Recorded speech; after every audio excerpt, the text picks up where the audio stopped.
and professional introduction.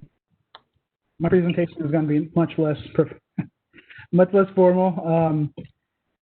One thing I'll say, so it looks like we have a good group. We have 40 attendees. I'm looking at the audience interest survey.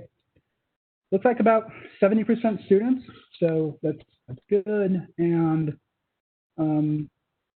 you know, only about 25% of you said that your robots have done really well, right? So there's definitely some areas for improvement, and about 20% have said not very well. So, you know, hopefully I'll be able to help with this presentation. One thing you'll notice is that the chat is enabled, so please feel free, you know, let's keep it appropriate, but please feel free to, you know, chime in if you have any questions. I'm keeping an eye on the Q&A in the chat, so I'll be able to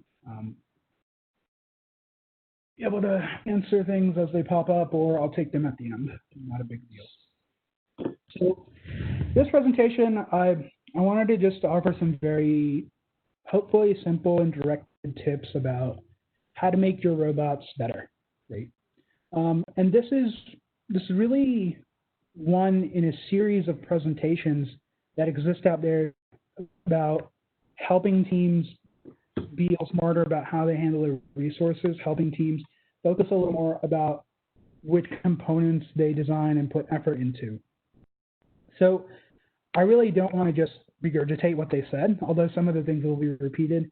But hopefully I can offer a few more targeted tips, a few slightly more strategic tips that as you're going about, you know, the upcoming 2021 competitive year, how things are going to look and how things are going to feel. So just to get right into it, you know, if you're thinking about what can I do, what am I going to do? And at minimum, right, at the very baseline, you've got to be able to cover what other people can't do for you. Now, this sort of requires you to think about what are the best teams in our district going to be able to do. So if you think about teams like Walton, think about teams like 4910, you know, they're probably going to be able to shoot very well. If we're talking about the current game with the infantry charge, right? They're going to have autonomous modes, they're going to be able to shoot very well, they're going to be able to hang. But what are some things that they cannot do, just no matter how good they are? And that's maybe the preloads in your robot. There's very little they can do with those. You have to get them, at the very least, out of your robot. At the end of the game, you know, the best of the best might help you climb, but, you know, Walton 4910, you know, they're not at that level yet. So you've got to be able to climb.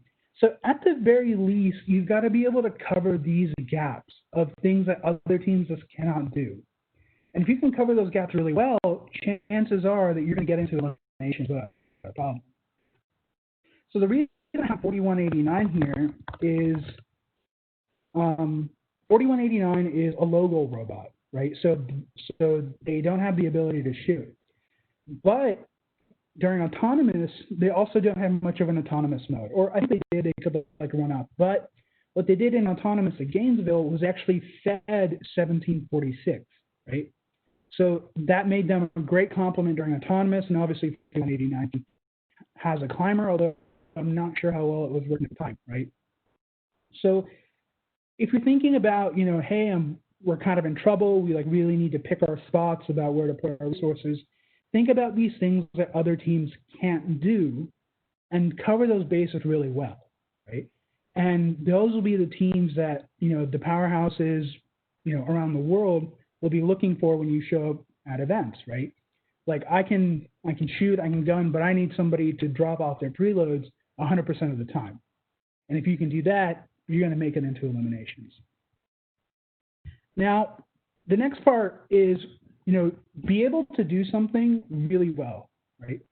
I think there's always that pull to do everything, right? So we're going to have a shooter, we're going to have a climber, we're going to, you know, we're going to do everything across the board. But, you know, longer term, the generalist strategy doesn't play out very well, right?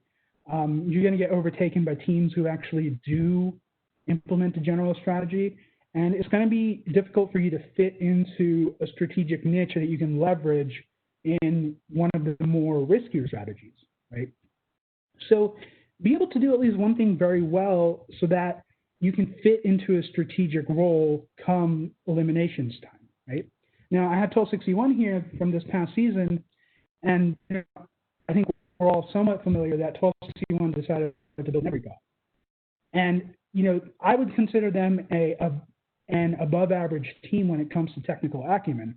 Now, there may be an above average team when it comes to technical acumen, and they chose like a little bit of an easier design and focus on low goals. And that really allowed them to focus and, create this robot. Now, there were lots of every bots last year, but I think 1261 was sort of hitting among the best in the world when it came to low goaling robots, right? So, when you're really strapped for resources, and this is something you'll hear in a lot of presentations, you want to focus. You want to focus on the things you have to do and be able to do the things you do them really well, because that's really what's going to help you. It's really what's going to help you stand out and become noticed. All right. Viraj cannot hear. Netta, can you confirm that you can hear me? Just want to make sure. I can hear you, yes. Okay, might just be Viraj then. All right, I'm going to move on. All right. Now, the second thing, or the next thing, the next major tip, right, is that your drivetrain matters. If your drivetrain does not work, that's it for you. There's, you can have the best climber in the world, but if your drivetrain doesn't work, then you are going to end up on this do not pick list very, very fast. So for me, when it comes to drivetrain, it is really all about simplicity. And, my personal style is a rather aggressive simplicity when it comes to drivetrain. So in the past, it's been, oh, do we want to try 2-speed? It's like, why? Right? Well, you don't need it.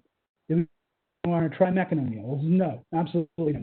Really, all you want to do is build a 6-wheel drive, right?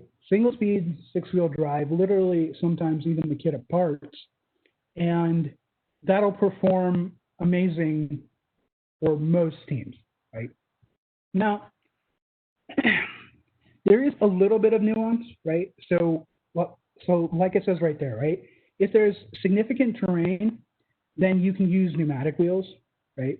But aside from that, you really don't want to steer away from this. And I've seen this draw, especially when teams feel like, oh, we have to do a West Coast ride, or oh, we have to use the Vex Pro system to build our drivetrain.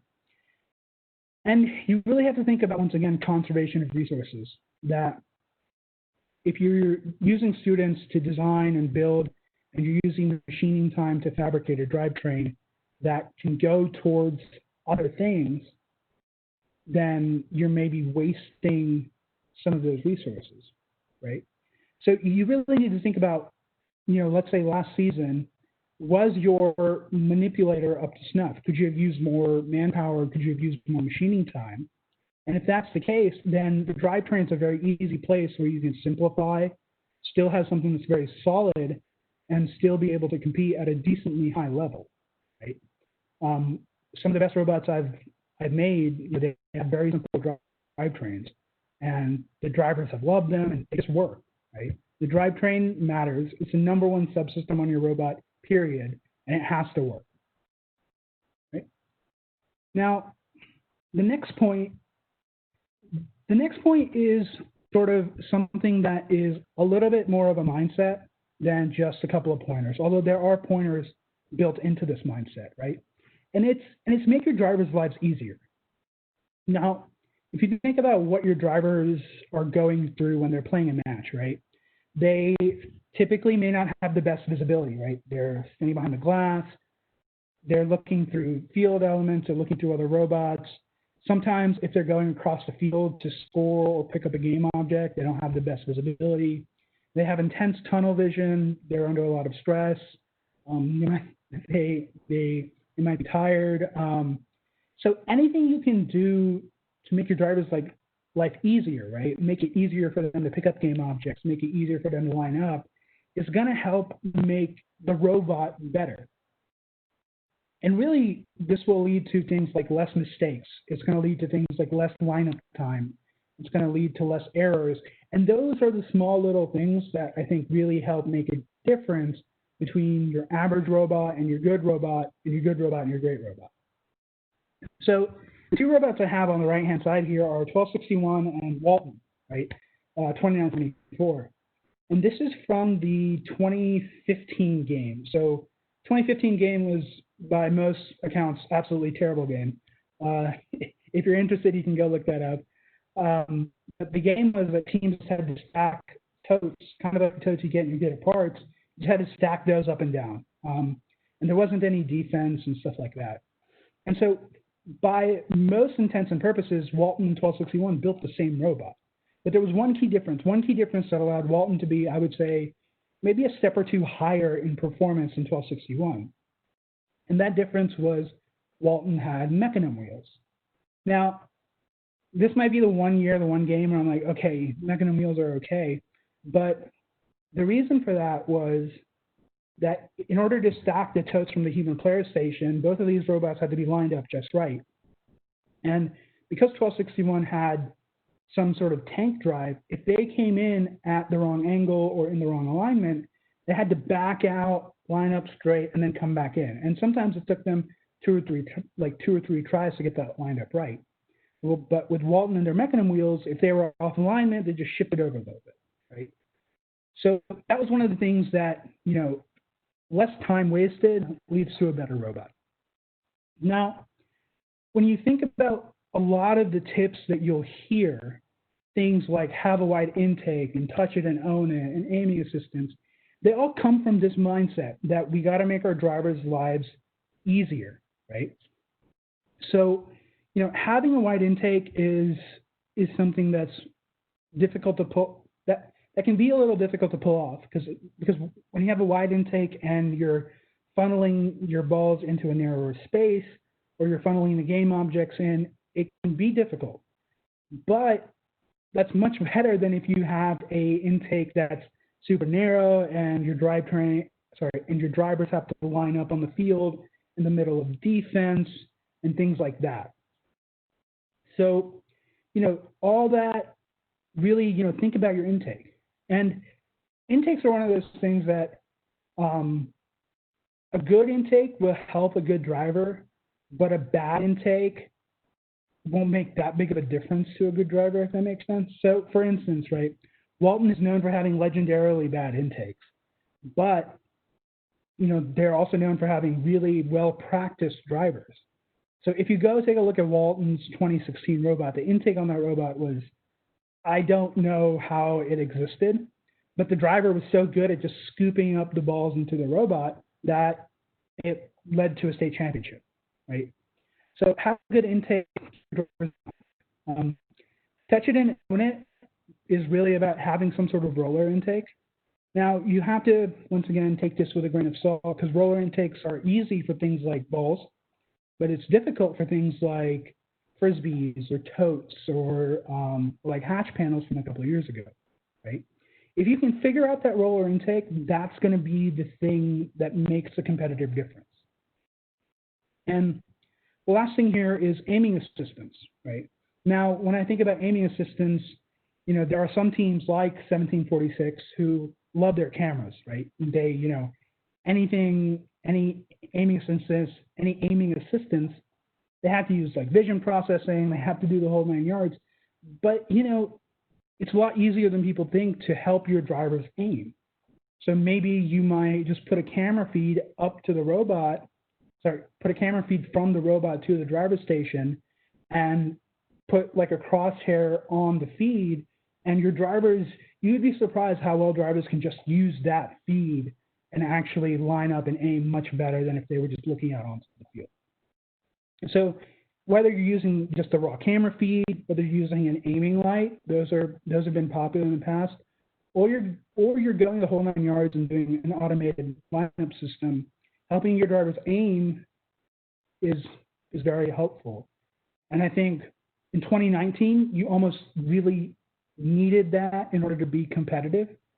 And this year, it's not so much required because you can find like a spot in the field and go to it. Because you can find a spot on the field and go to it. But, all the teams that are moving and shooting from different spots, the vision processing is doing a bulk of that aiming, right? So that'll be a big help, right? So I kind of want to tie it back with one thing, right? Is that this is a mindset. So if all you take away from this are these 3 points, have a wide intake, touch it and own it, and aiming assistance, that's not bad. But you are limiting yourself if that's all you take away.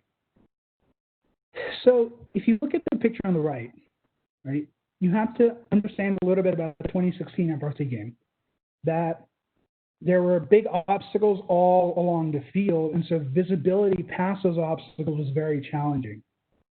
And so that meant that sometimes you couldn't see the balls when they were behind the obstacles. Sometimes robots got tripped up on them, and that kind of stuff. And so let me see if I can pull up a little pointer. If you notice this thing right there, right? That's like not something that's just randomly sticking out of the driver station. That is a camera. And what a few teams started doing that year was to help their drivers see, beyond those obstacles, they took a camera, they stuck it on a huge pole. I mean, that thing is what? It's got to be at least 20, 30 feet in the air. And that provided the drivers with a little bit more of a top-down view of the field, right? So, I think that's the one big thing that really separates like the next level powerhouse teams, that they're always thinking about, how can I make this easier for my drivers? How can I make it so that the robot is faster, make less mistakes, and ultimately be better, right? So that's just one thing, a few pointers, and a mindset that you definitely need to be thinking about as you're designing the robots and going through the season, right? Now, this next slide is really designed with controls in mind, right? And this is sort of a shout out to all the programmers. And the thing about it is that if you build something, if you build an amazing robot and your programmers can't program it, at the end of the day, there's really no point in you having done that. So the first thing is that you really want to try and simplify where you can. Right? If you know that your programmers aren't, the best, be honest with their abilities, limit the degrees of freedom, right? The second thing is include sensors and that kind of stuff into your designs. Don't just think about how you're going to add them in after it's all put together, right? Sensors are a part of the design, and ultimately that'll make it easier for your programmers to control things, right? So all this just goes into saying that, programmers and the build team work together. So as you're designing your components, as you're building your elevators, you're building your arms, you're building your intakes, think about what kind of sensors you're going to do. Start those discussions earlier in the season rather than in week 6, right? If you can start those discussions earlier, then your programmers are really going to thank you, and they're really going to be, ready for the robot when it's time. Right? The next thing, so now programmers, now that I've given you guys a shout out, you have to be ready, right? And this is one of the biggest missed opportunities I see with programming teams, is that the biggest complaint I hear across first is, oh, we got the robot very late. Oh, we didn't have access to this. We didn't know what was going on. And a certain part of that is, yes, the robot should be ready faster, but you kind of know that it's not going to be.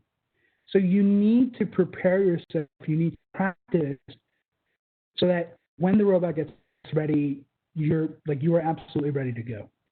So the first part here is practice programming, right? Do not wait for the spring season to dust off, your computer and your skills.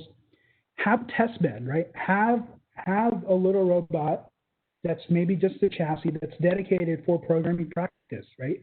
And there are some basics that, in my opinion, every programmer should be able to do in their sleep, right? And I've listed a few of them here. So simple speed control, simple position control, and simple path. So that's like not using the motion profiling, but being able to tell a robot to go forward, X feet, turn 90 degrees, and go forward again, right? I consider these things to be basic in FRC, And every programmer should know how to be able to implement these very quickly without having to go look much stuff up. Okay? Now, vision control is one of those things that I will say it's not 100% required yet. It was really required last season. This season, I think it's like backed off a little bit.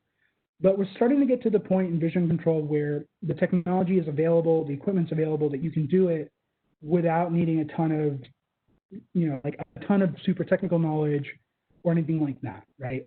And my only guidance for vision control is just use the limelight, right? Use the limelight. There are mentors, there are teams that I have argued with that I've said use the limelight and they don't.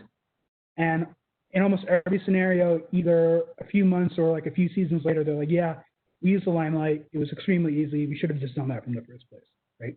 Use the limelight. It's expensive, absolutely expensive, but it just simplifies vision for your whole team and it makes the whole process much easier, right? Now, the second thing about programming is don't wait for the final robot. This has always frustrated me because programmers complain that the robot, isn't ready until week 5 or 6, and that's why the program isn't ready. But I feel like programmers should just prepare themselves for the reality that, look, the robot's never going to be ready before week 5 or 6. That's just the reality for a lot of FRC teams. So knowing that, how can you be prepared ahead of time? Well, you know the game on day one. You know the game the same as everybody. So can you start using your test bed to lay out some of the paths that you're going to be using, right? You typically have an idea of the mechanisms that are going to be on the robot. So can you build up kind of rough prototypes of your mechanism so that you know how, so that you know which kind of behaviors you're going to trigger, right? For me, when it comes to programming and when it comes for waiting for the final robot, this, in my opinion, is not an excuse anymore, right? With the number of resources that are available, with the amount of help that you can get from the community, I think programmers should really take the initiative and really start programming your robot on day one, right? Be ready for the robot that when it comes out of the shop or comes out of built hands in weeks 5 or 6, you're ready to go. You might need a little bit of time to tune and adjust, but programming should be there step by step with the build team, okay? So those are really all the tips I have, right? Because a lot of the other tips are a bit more strategic, but if you think about high level, like what's been, like high level, how all these tips sort of rotate, one is manage your resources, right? Focus, be good at one thing. 2 is, make your drivers' lives easier. And 3 is, programmers, you guys have got to be on your game, right? You've got to know the basics. You've got to be programming the robot ahead of time so that when you get it, you're ready to go, right? So that's the majority of my presentation, not too bad or too long, but at this point, I'll take any questions. It looks like we already have one waiting for us in the chat. In situations like the ones you describe where the roller intakes are not optimized for the game element, would you recommend a different type of optimized intake for those? Roller intakes are not optimized for the game element. Would you?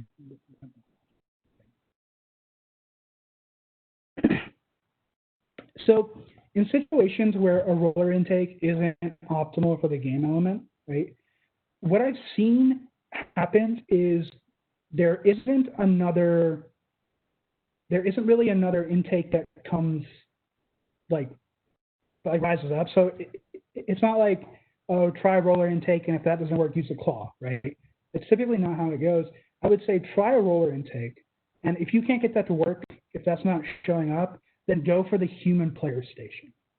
And what you'll see in a lot of these games, when you look at 2013 with the Frisbee, you look at 2015 with the totes, you look at even 2019 with the discs, a lot of it was just, okay, picking up with wheels is kind of hard, but in lieu of that, we're just going to go and feed from the human player station.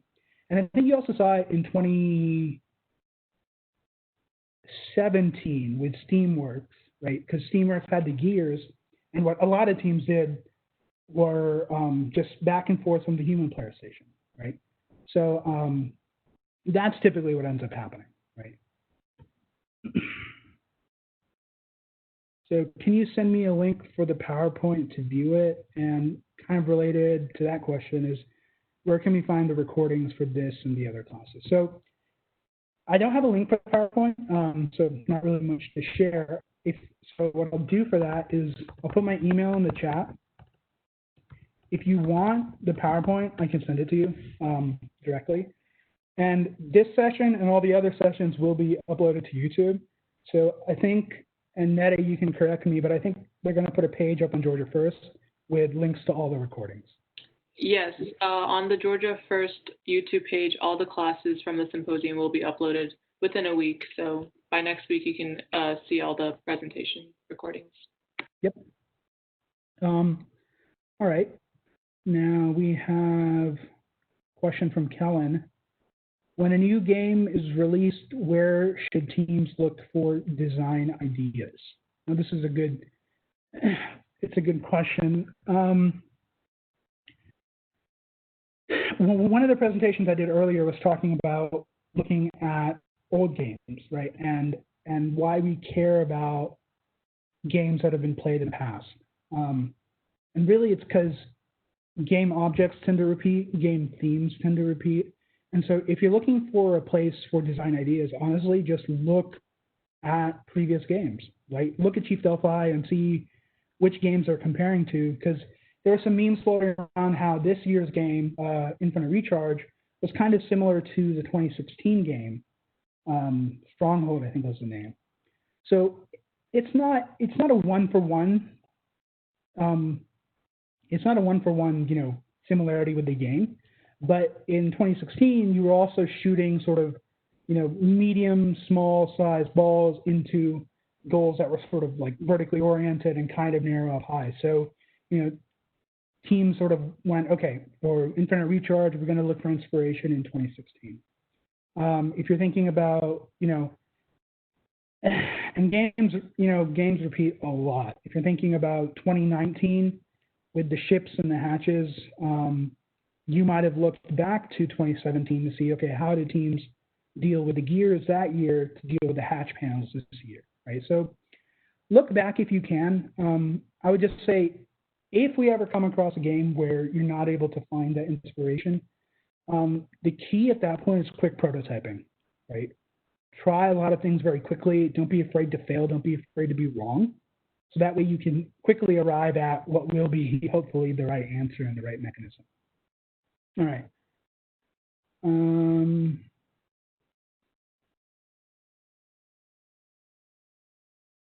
So I've got a question from Alan here. Have you seen teams play with the team org chart to address some of these things that I mentioned? Example, comments about programmers starting earlier.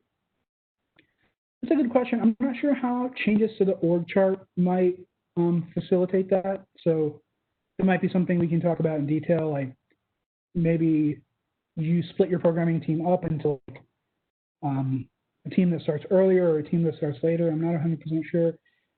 I have found that when we talk about things like teams starting earlier and being more on top of it, that's where some of the training and the project management comes more into play. So if you're thinking about, are your programmers solid in their basics, that's where the training curriculum really helps, right? So that you're not just hoping they're solid, you know they're solid because they follow the multi-year training plan. If you're talking about programmers maybe not wasting the first few weeks of the season, then that's where, you know, better project management comes into play, so that you have a pretty good idea of what tasks they're doing and are able to pull off. Okay, so let's see here. From Brian, tips for making a prototype iteration faster. Tips for making a prototype iteration faster. I think there's a lot of tips, right? And I don't know it might be an interesting presentation to think about, like just focus on prototyping. The biggest tip I have is you have to practice, because I've been doing this for 15 years. I feel like if I sit down to prototype in a shop, I know which corners I can cut. I know how things can come together. And that's just because I've seen this happen so many times. But if you're a rookie student, you have never seen it come together before. So if you're prototyping in the spring, then all of a sudden you're really, really not sure, like which corners can you cut? Is this prototype okay? So I would say tips for making prototyping iteration faster is you have to practice, right? Go to an older game, pick it out, start prototyping, right? And don't just do that once. In the fall, do it 5 times, do it 10 times, right? Constantly be in the shop, constantly working, constantly practicing. And that way, when you prototype for real, a lot of the decisions about, can I do it this way? Should I do it this way? They start churning a little faster. So hopefully that helps.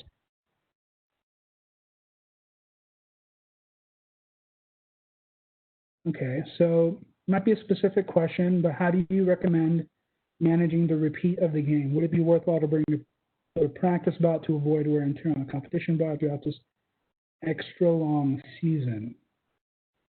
Okay, so I think this is specifically for like this upcoming year with the game. It's a good question because I think the old playbook is kind of thrown out the window a little bit. Firstly, I would say is don't count your chickens before they hatch, right? So I think all that FIRST has really said is that that you can use your old robot for the next year. And I think they've also given some like lax assurances that, that robot will be competitive this next year. But I think what we might see is we might see a bigger change to the game we're expecting, right? So it might honestly be worthwhile for teams to really re-engineer and rethink about the current robot, that teams that have the time and the resources can go back and maybe do a better build, right? Now, would it be worthwhile to build a practice robot? So specifically on that. Generally, I'm going to say no, right? Because practice robots, if you're not familiar and you haven't built a practice robot, they are a bear, just by themselves. They're a bear to build, they're a bear to maintain, they're a bear to sort of keep up to date with your actual competition robot, right? So would I recommend building a practice robot? Not really. You may want to just keep a closer eye on your competition robot, right? A couple of seasons ago, when my team we went 3 district events, the state championship, and worlds. We were actually keeping track of a lot of our mechanisms, right? So we were keeping track of how long did we have wheels on the robot, how long did we have, how long did we have the intake wheels on the robot, and we were sort of doing like life cycle management that, okay, we want to change this out every X matches. We want to make sure we check this before every competition and so on, right? So it might be a better idea to do a little bit more of that than to put resources towards building a whole nother robot. That can be pretty challenging in my experience. Okay. When should teams consider redesigning a mechanism? From Kellen. A very good question, I think, considering it's coming from Kellen. When should teams consider redesigning a mechanism? The first thing I'll say is I definitely understand where that question is coming from, especially if you have a mechanism that's working okay, right? And you're afraid because you don't want to give away something that's working and jump into potentially that's something that's not working, right?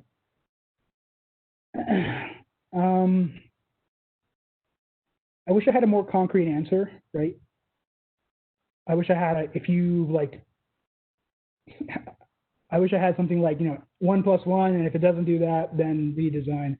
I would say you need to take a very brutally honest assessment of what your team/season's goals are, and whether or not that mechanism is going to live up to it, right?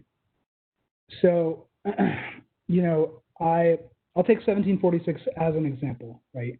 1746 is a top tier team. I think their goals are to compete at World, right? To be competitive at World. And if you look at the throughput of your robot, if you look at the climbing speed of your robot, whatever, and it's not matching up to what you want, it's not matching up to the performance that you would be expected at the world level, then I would say you should consider redesigning, right? So, you know, that's like sort of the way to go about it, right? It takes a lot of guts to redesign components, but you know, I think that's a discussion to have. It's like, unfortunately, nothing's super concrete about, you know, this way you should redesign. Just think about if the current designs, the current decisions are going to help you achieve your goal, and be honest. Focus on facts and numbers and performance and things like that.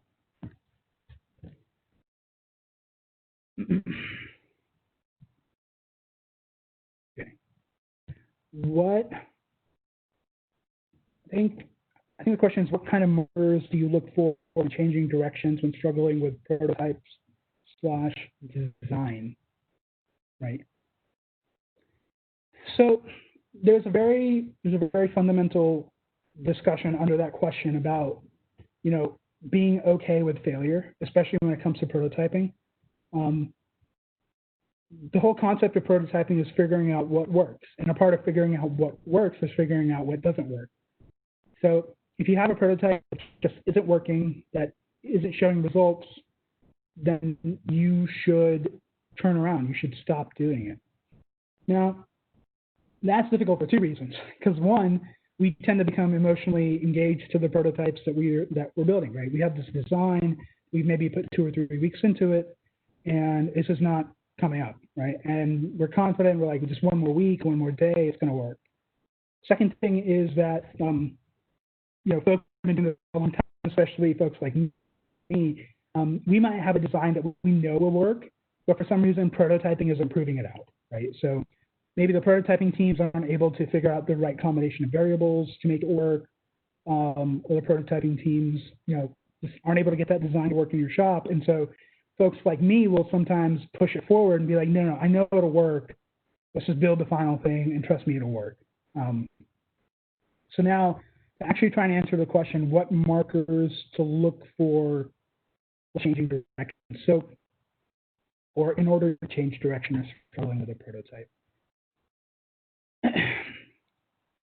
I think you've really got to be honest about the milestones that the prototype has to reach, right?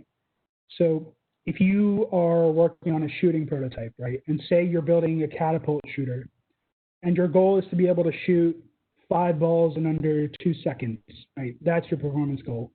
If a catapult shooter isn't cutting it after a specified period of time, then I would say you need to readjust, right? You need to move to maybe a more conventional design, or you need to look for another way to do this problem, right? The thing about prototyping is that it's there for proving a concept. So you have to time box the prototype, but you also have to, you know, lay out how it's going to be successful. So I think I was actually talking to like Brian, who asked this question, that I think if you have a prototype and you are struggling to get that prototype working for, I'd say, more than 2 weeks, you need to put an end to it, right? And that's both for students who might be emotionally attached, or mentors who might be emotionally attached to the design, or mentors who have the confidence that, oh, we'll be able to pull it off. After 2 weeks, it's just not working, right? And you could be spending that time, you know, like getting and prototyping a more conventional design. You could be spending that time improving and iterating a more conventional design, right?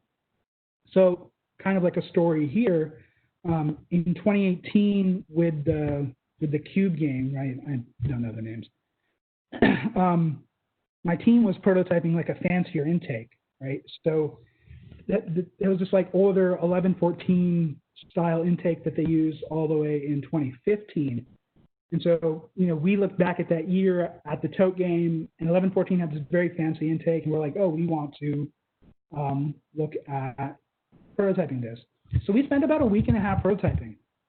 And, you know, I had this confidence that we could make that design work, because 1114 made it work all those years ago. You know, we can make it work now, but our prototypes just never panned out. And we were constantly like, okay, if we make the prototype a little bit better, it might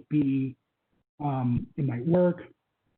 And so it wasn't until, like, I think it was a week and a half into it that one of the mentors was like, look, we spent way too much time, just put something very simple together, right? Just so we have something to move forward on.